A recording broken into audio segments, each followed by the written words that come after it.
World battle ground की तमाम अहम खबरें आपको दिखाएंगे। भारत को अत्याधुनिक हथियार देने की किन किन देशों में होड़ मची हुई है, ऑकस की बैठक पर व्हाइट हाउस ने क्या कहा है और रूस यूक्रेन में कैसे बढ़े जंग के आसार। दुनिया में टेंशन बढ़ाने वाली अहम खबरों के लिए देखते हैं top 9 world battle ground.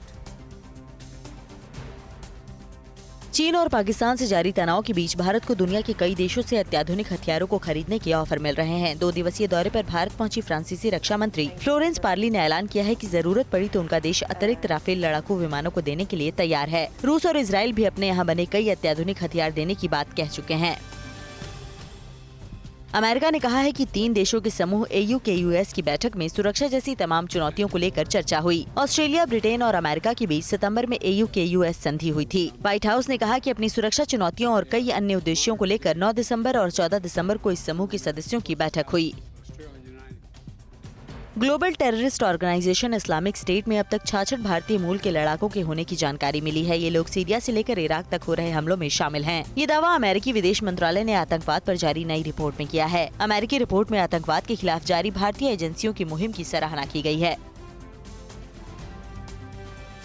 Ukraine और रूस के बीच जारी तनाव अब हिंसक रूप लेता दिखाई दे रहा है। क्रीमियाई प्रायद्वीप में रूस समर्थित विद्रोहियों के मोर्टार हमले में यूक्रेन की सेना का एक जवान मारा गया, जबकि दूसरा गंभीर रूप से घायल है। इस हिंसा के बाद अब यूक्रेन और रूस में जारी तनाव और ज्यादा गहराने का अंदेशा है। यूक्रेन के सीनियर मिनिस्टर पहले ही 3rd वर्ल्ड वॉर का खतरा जता चुके हैं। यूक्रेन पर हमला करने पर गंभीर परिणाम भुगतने की अमेरिकी वार्निंग के बाद रूस बैकफुट पर दिख रहा है। रूस जल्द से जल्द अमेरिका के साथ सुरक्षा पर बात करना चाहता है। वहीं रूस के उप विदेश मंत्री सर्गेई ryabkov ने एक सुरक्षा दस्तावेज जारी करके अमेरिका को याद दिलाया है कि पूर्व सोवियत देश नाटो गठबंधन के सदस्य नहीं बनाए जा सकते। बाइडेन प्रशासन के एक वरिष्ठ अधिकारी ने कहा है कि ईरान का परमाणु हथियार बनाने के लिए इतने कम समय में यूरेनियम हासिल कर लेना वाकई खतरनाक है। वहीं ईरान के साथ 2015 में परमाणु समझौते को बहाल करने के इरादे से वियना में चल रही वार्ता स्थगित कर दी गई है। ईरान की नई मांगों पर तनाव बढ़ने के बाद ये फैसला लिया गया।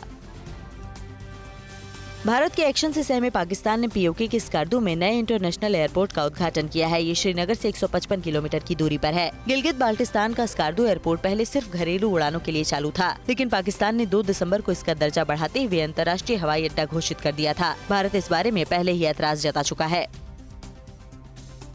चीन और रूस पर बड़ा प्रहार करने के लिए अमेरिका अपने सबसे शक्तिशाली रेडार निर्देशित हवा से हवा में मार करने वाली मिसाइल अमराम के एडवांस वर्जन F3R को जल सेना में शामिल करेगा। अमेरिका ने F3R को चीन के PL-15 और J-20 को ध्यान में रखकर तैयार किया है। भारत, ताइवान और अमेरिका से बढ़ते तनाव के बीच चीन ने J-15 लड़ाकू विमान के उन्नत संस्करण का परीक्षण किया। चीन ने इसकी तस्वीरें जारी करते हुए खुलासा किया है कि मिसाइल पायलॉन्स, इंफ्रारेड सर्च सिस्टम और पावरफुल रडार से लैस है और इसके पंख आकार में बड़े हैं। अड़ी सोमवार से शुक्रवार शाम 6 बजे सिर्फ TV9 भारतवर्ष पर।